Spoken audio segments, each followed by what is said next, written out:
becomes, dare I say, easier the more you do it. It's motivational, and I've got more movement, and I don't take as much medication as I was originally. Even just talking to different people, it's helped you to understand like their pain as well as your own pain.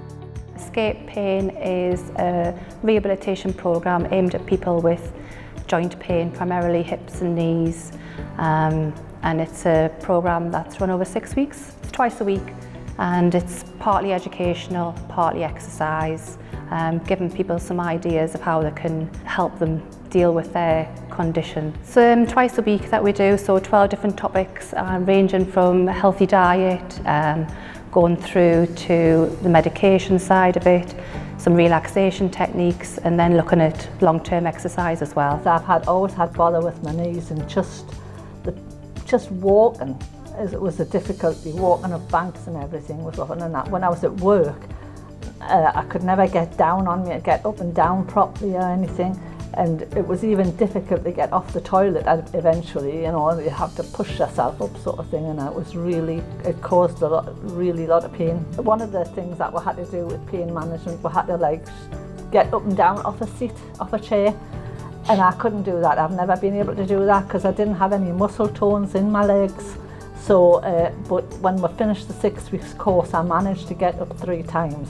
So that was an achievement for me. It was a wake-up call to my body, because the exercises are varied. Some are upper torso, some are legs, some are knees, a lot of movement of different parts of the body involved. So I think it was a wake-up call, and my body's going, oh, can I do this? Can I make this movement? But I think once I've been going a while, you think, oh, well, I've done that before. I did that last week. I can do this again. Exercise-wise, we tend to do a mixture of upper and lower body exercises, just so they can give the legs a little bit of a rest when they're exercising. So we do some sit-to-stand work, we do some wall presses, and there'll be some hip activation exercises that we do as well. But everything's done at their own pace. So we work in time, so they work as hard as they can within that space. We do the same exercise twice in the course of 3/4 of an hour. So the first time I thought, well, we've done this before, why are we doing it again? And so we say, well, the first time is to get your body used to that movement.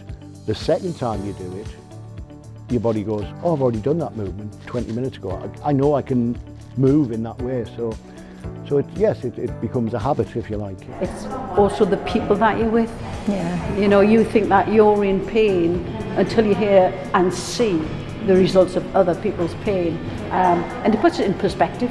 Listening to other people and being able to talk about things and what they think was a good thing or what you think's a good thing, and it's all to do with being motivated and getting your confidence. Osteoarthritis is incredibly common across the world, and South Tyneside is no different. When Academic Health Science Network piqued our interest in escape pain, we were really happy to be part of a collaboration between leisure services, between Age Concern and the local authority to work out, well, okay, how do we get escape pain into South Tyneside? Luckily, we were able to find some money, and it wasn't too hard a task to convince the CCG executive that using this money on exercise-based and evidence-based interventions was better than more medicines and surgery. I've just put in new shed with my son, and I wouldn't have done that. I wouldn't have attempted it. It was a fair-sized shed, and now I've got a lot of plans for my garden, because I know that what the jobs need doing is I'm going to be capable of being able to do it. So, you know, if anybody wants a shed built, I can do that. It is truly, truly unbelievable. Thank you, whoever it is, CCG, thank you. When you see people coming at week 1, so nervous, usually quiet, when they get to the halfway stage, week 3, everyone's starting to open up, chatting, realising what they can do, not thinking about what they can't do, realising that it is very informal, that they're not being forced to do something.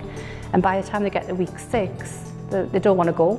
They want to just do it all over again. And they're always amazed by how much they've achieved and how confident they are in their abilities. And they're so thankful and grateful, but it's them that's done it, guided them, but they've actually put in all the hard work. So it's amazing to see. It really is a great programme to teach.